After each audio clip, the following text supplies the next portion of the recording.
want to welcome you to another exciting lecture for this week, and we're looking at we're going to continue from where we stop. I want to believe that you have started. You still take time to go and research on whatever we have must have discussed in class. And last week we looked at several areas. I remember we looked at press freedom. We also looked at Freedom of Information Act, or Freedom of Information Bill, or Freedom of Information Act of 2011, and we dealt with it extensively. Today, I also want us to just quickly touch press ownership or media ownership in Nigeria. Press ownership or media ownership in Nigeria. The issue of press ownership in Nigeria, dates back to so many years ago. Government was the first, had the privilege of being the first to run, television during the time of late Nnamdi Azikiwe. They were the first to run, media in Nigeria. So it was strictly, government ownership. But today, I want us to just look at other system or other types of ownership.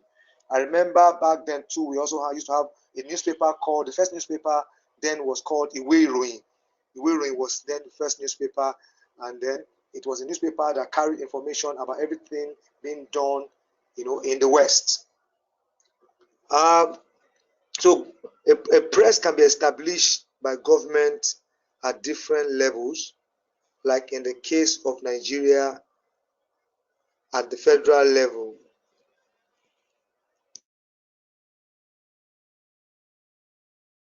Examples of media ownership by the government, back then and even till date, we have what we call FRCN, the Federal Radio Corporation of Nigeria.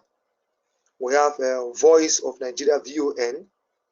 So at the federal level, we see government government-owned media organization, and also at the state level, we have state-owned media organizations. You have in a state like Ogun State, you have OGTV or OGBC at those days, Ogun State Broadcasting Corporation. You have in Lagos, we have Lagos Television. Then most of them also have their newspapers too. Back then, it used to just be newspaper and radio. So ownership of the media has its problems and also has its prospects. So like I said, we have Radio Corporation of Nigeria, Federal Radio Corporation, FRCN, they are still alive till date. We used to have Daily Times. Daily Times was initially owned by the federal government, but later on it allowed private individuals to invest in it. As of today, Daily Time has bounced back because Daily Time was defunct, and then later on it was bought over by private individuals. Later on, government took over, but as of today, it is, let me say, 80% or is it 90% or whatever owned by private investors. Then you also have the Nigerian Television Authority that we all know. NTA is in all of the states. NTA is owned by the federal government, and then the state themselves have their own state-owned television in all of the states. We also have what we call the News Agency of Nigeria. We talked about news agency, was it last week or thereabout? And then news agency is an agency that commercializes news stories. Other media organizations come to buy news for them, but it is an agency of government. Now, setting up a news agency is usually very, very expensive. That private individuals,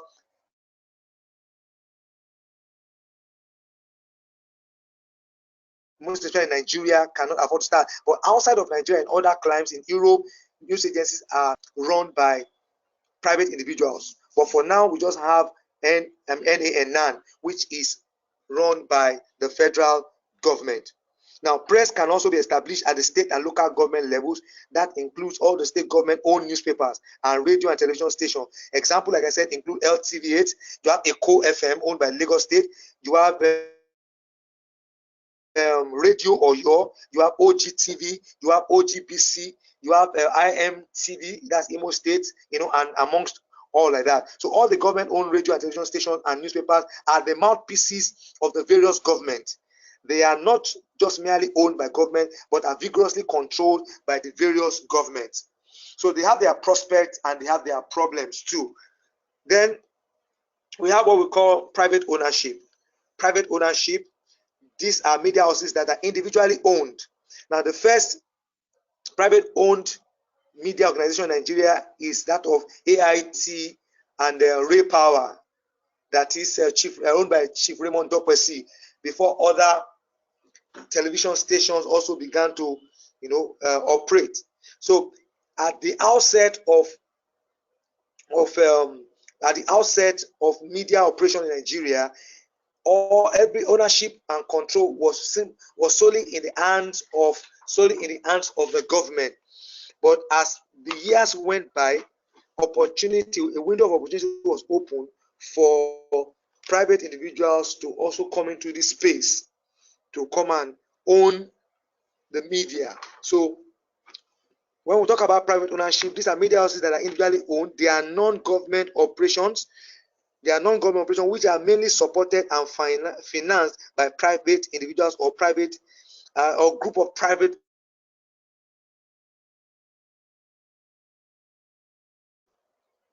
And then for government has the muscles, the financial muscles, to actually float a media organization. But for private individuals, they pull resources together. They meet with private, they get loans from international financial organizations who fund them. And then they also get funded by, through what we call advertising. People advertise, people subscribe. For example, you look at cable TV stations. Before you can have access to any TV station,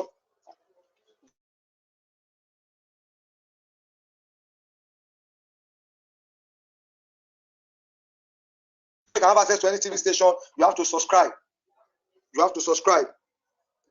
So very expensive to run, so they depend on advertising revenue to be able to sustain themselves. Then you also have, thirdly, religious bodies ownership. These are media outfits owned and controlled by religious bodies, and they dance to religious philosophies of their owners. Now, when we talk about problems and prospect of media ownership, the last one I said is religious bodies ownership. We have in Nigeria, you have stations like Dove Media. Outside of Nigeria, you have stations like TBN, you have CBN, Christian Broadcasting Network, you have Trinity Broadcast Network. In Nigeria, TBN. We have Dunamis, Dunamis TV, owned by Dunamis Church. That's Pastor Dr. Enenche. We have so many. We have TV Joshua, also has his own. I've forgotten the name of the TV station now. So the religious organization to have the right to also own their own TV station. So we have government, we have private ownership, we also have religious bodies ownership. Now, when we talk about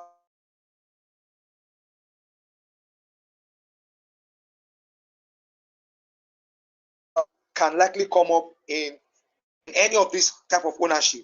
They are too numerous. Now, for media owner, for government, you discover, or let me say it this way: for government would always want to, if for example, some of us watch NTA and you discover that most of the news by NTA is always tilted towards government. The same thing too with the private ownership too. Private ownership too, there's also that tendency of also tilting towards the owners of the media organization, not just television. This also the same thing to radio and newspaper. But ideally, we've looked at the principle of journalism, and one of the principles of journalism is that there must be editorial independence. When we talk about editorial independence, I think I mentioned it, where the media professionals that are running the day-to-day activities, operation of the press or the media are not supposed to dance to the tune of anybody. They are supposed to be neutral because they are the voice of the people. So, but we see in reality that there are times when they compromise, most especially when it comes to election. They say he who pays the piper dictates the tune. If the owner of a media organization is affiliated to one particular party, there's every tendency that the adverts, the programs that they are running, favors more of the party of the owner than being neutral. So those are some of the problems that you have there. Now, another challenge we have, another problem that one can likely encounter is that the federal government can use its might to actually clamp down the private media organization. There was a time, if you are conversant with the news of the day, there was a time that NBC, there was a time that federal government had to instruct NBC to go and clamp down AIT for one reason or the other. You know that NBC is also an agency that is the agency that controls the regulatory body, a regulatory agency that controls electronic media, Nigerian Broadcast Commission, and it's an agency that's set up by the government. So government can use an instrument to actually get at a private organization that is taking advantage of their platform to speak ill in quote of the government. I remember this particular on-air personality called Bengaruleba. Bengaruleba works with AIT, is a presenter and is a blonde presenter, and he says things as it is, no matter what it affects. So he has said several things that has to do with the government, and so he has been cautioned on several occasions, and he persisted in saying the truth, saying the hard truth, not being diplomatic. And so NBC had to go and shut down AIT for some hours. It took intervention of other stakeholders to appeal onto them. So those are some of the problems. Rather than allowing free flow, we talk about freedom of the press, because the press has to operate freely. So, but the truth is that there must be a balance in the way the government uses in its mind to clamp down on private operators. So there must be a balance. Then the private operators themselves should not take advantage of the fact that they have a platform to talk, to also hit at the government, the way they want. Yes, in as much as what they want to say, they are saying the truth. There also should be a form of decorum. There must be a balance. So now, what are the prospects when it comes to media ownership? The prospects are numerous. So I will not want to go into that. You can take it up you can read it up, in your own private time. What are the prospects of media ownership? What are the prospects of media ownership? So let's quickly move to what I call the basic philosophies of the press. Media philosophies, or basic philosophies of the press, or media philosophies. Media philosophies of the press.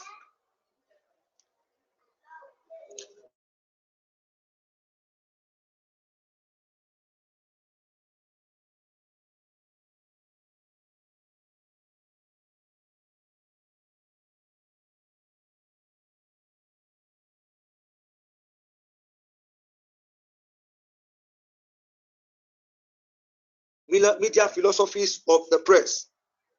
Now, when we talk about the press, now although there are two major concepts of philosophies of the press, but the other two are an offshoot of these other ones. The first one is authoritarian concept of the press. Authoritarian concept of the press. Then we have an offshoot of the authoritarian theory of the press, which is the socio-communist philosophy of the press, or socio-communist concept of the press. Then we also have what we call the libertarian concept of the press, of libertarian philosophy of the press.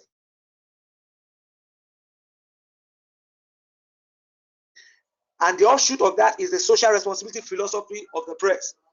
When we talk about concept of philosophy, we're talking about the mode of operation of the press as it relates to the system of government in the nation where they are practicing, where they're operating.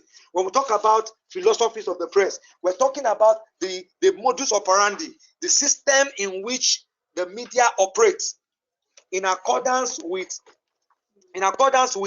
the system of governance in their environment or in that nation. Now, the first one, like I said, we can also call it the four typologies of the press. The four typologies of the press.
Papa, don't you please unmute yourself. Unmute yourself. I can't hear you again. Mr. Papa, don't you unmute yourself.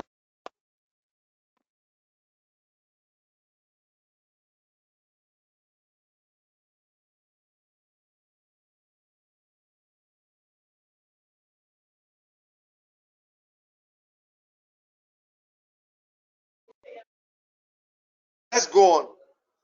In this kind of system, like I said, the second one is the communist theory of the press. And the father of this theory is what is known as Karl Marx, Karlmarx, Karl Marx.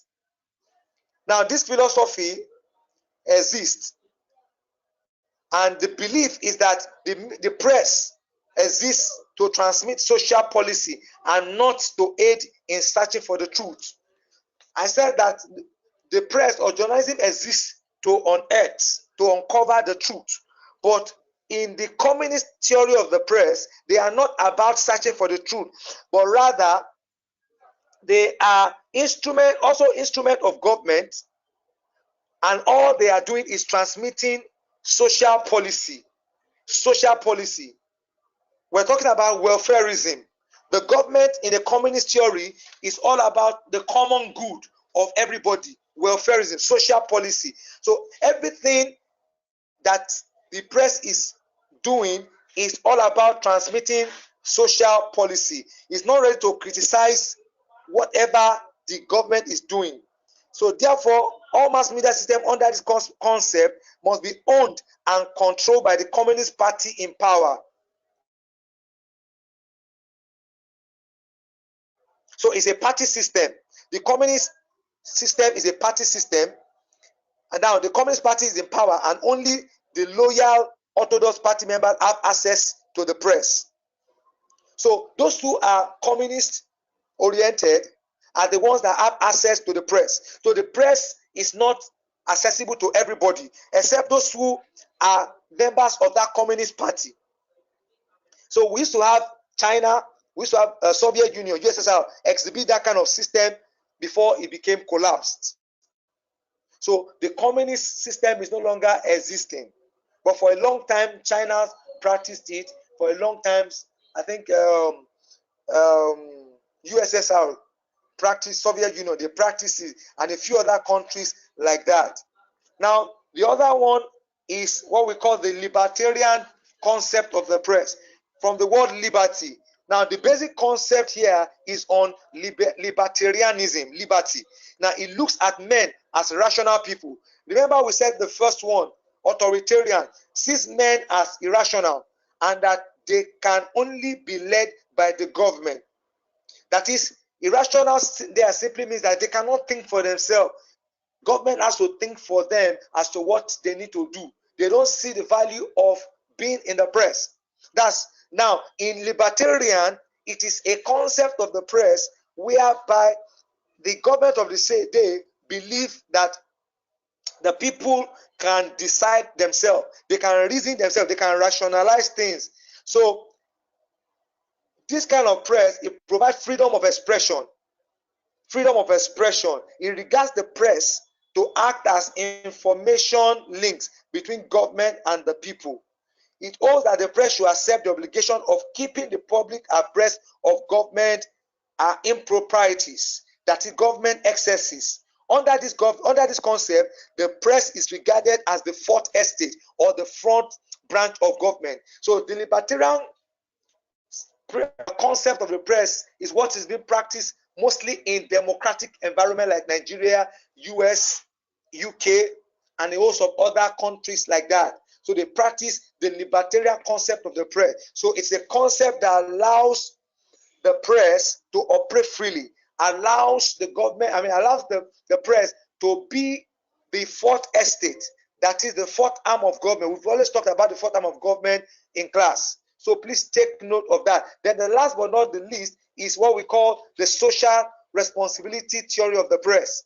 Now, from the word social responsibility, we have always referred to social responsibility in the class. When you say somebody is socially responsible, what we're saying when we say the social responsibility concept of the press, it is an expansion, is an offshoot of the libertarian theory of the press. This is a theory that says that the press must be socially responsible as against being socially irresponsible. Are we following? So the press must be socially responsible in the sense that the kind of information it sends out to the people must be that it does not destroy, must be that it fosters unity and not disunite us. The press exists to ensure that it brings out the truth and not fake news, not lies, not propaganda. No. So it must be responsible in the discharge of whatever it sends to the public. So that is what that's what that theory is all about. The social responsibility theory of the press. The press must be responsible in its dealings. The press must be responsible in whatever it is doing. So let me just get to the final aspect, which is what we call visual journalism. Visual journalism is the last aspect of what we're going to be discussing today. We have about 10 minutes more to round up. Visual journalism. When we talk about visual journalism, we refer to the use of pictures to report information. We refer to the use of pictures to report information. The use of pictures to report information. Just hold on. Yes. Now, that is, we're talking about camera now. Traditionally, people get stories, news, or information from print format, like newspaper, magazines, newsletter, journals, etc., and from video in the case of television. But the use of picture have come to stay as a quick medium of disseminating information to the public. The use of information, the use of pictures have come to stay as a quick medium of disseminating information to the public. After all, picture they say never lie. So pictures are used to corroborate or to support information that we read or that we hear. In television, it is video. A reporter goes to the field and he goes to cover a report and he comes back with video clips. That is what we call visual journalism. Like I told us sometime back that it is one of the expressions of journalism. Journalism has about 4 or 5 expressions. We talk about print journalism, we talk about broadcast journalism, we talk about photo journalism, we talk about online journalism. So one of these expressions is what we refer to as visual journalism. So visual journalism is divided into 2, which is the still journalism or still photography and then video photography. So when you flip through the pages of newspaper, when you go online now, you see a picture that corroborates a story. That is visual journalism. So they use pictures to tell a story. They use pictures to corroborate a story. They use pictures to create attention. There's what we call picture news. When you open your newspaper, when you go online, you see picture news. A picture can see a man, a police officer who is sleeping. Now it says something because you know that under normal circumstances, it's supposed to be on duty. But somebody will say, well, it is nature that is cheating nature, or it cannot cheat nature. But that picture says a lot. And that's why you see people can trend pictures because picture says a lot. I mean, there was a story I saw, there was a story some time ago of a girl who was reading beside an ATM. It was in the dark. The mother was standing right in front of the ATM, and this girl went closely to the ATM, and with the support of the light from the ATM machine, she began to do her own work. And a guy came there who wanted to withdraw and saw the girl. And what did he do? He took a picture of that girl, or whether a picture or a video. And before he knew it, the thing trended, and the bank had to go inside of that girl, people began to say something about the guy did not say so much. He just captioned it, and then the thing began to to trend. Now, this is to let you know the power of visual journalism, that it is not just in writing, but pictures are very important. Pictures are powerful. Pictures can say 1,000 much more words than a single phrase or a single word that is written. And that's why you see that picture trend more than words. Now, the use of images or picture is premised on the fact that a single picture speaks more than even 1,000 printed words. I'll say that again. The use of images, videos is premised on the fact that a single video or a single picture speak more than even 1,000 printed words.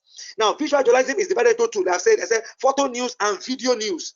Photo news, this can be referred to as photojournalism because of the use of still camera to report news information in print media, as the case may be for journalistic purposes. Unlike the regular picture taken by an individual, studio or event photographers use mainly for aesthetics or just preserve memories. So anybody can take picture.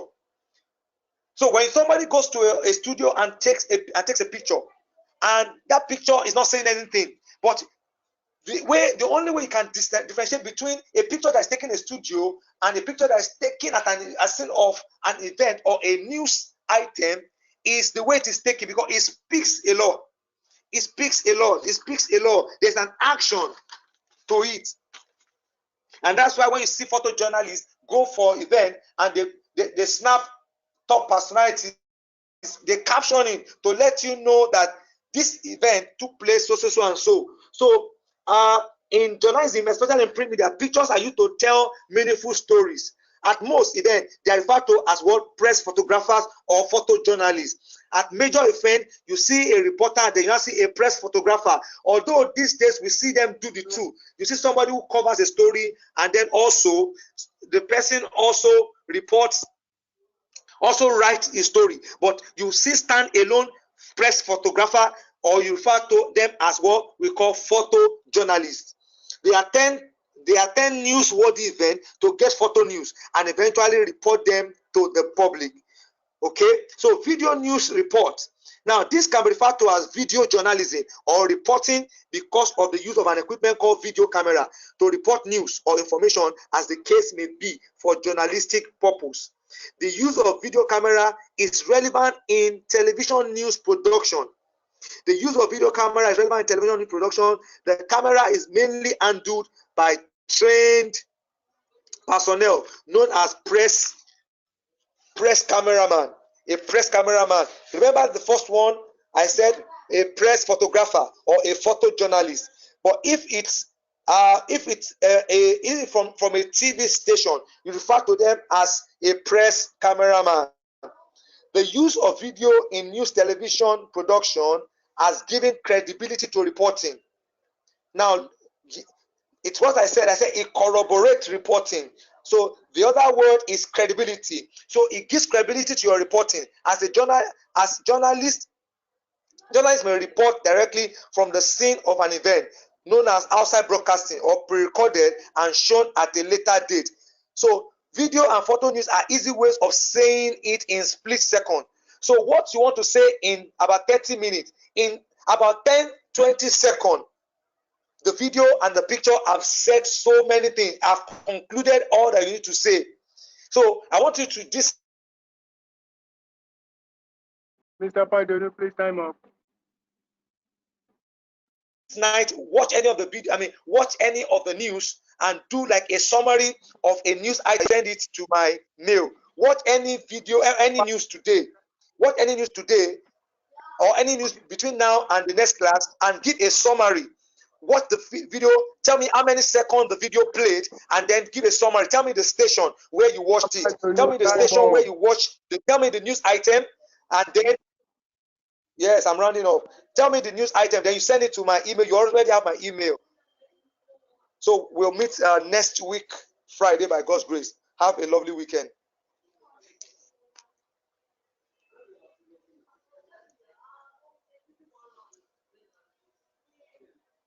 Have a lovely weekend, students. See you.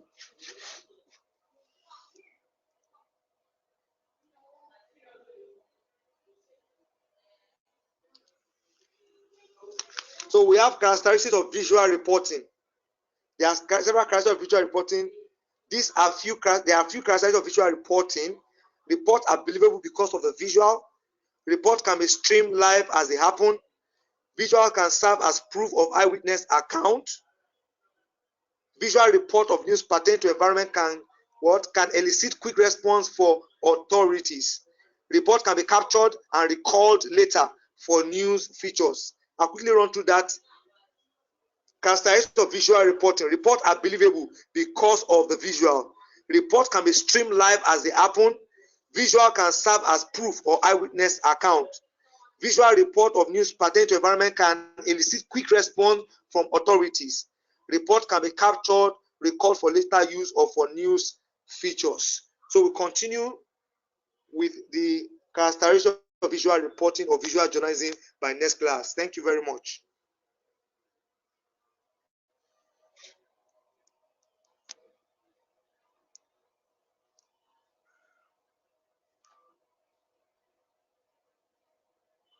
Thank you, class.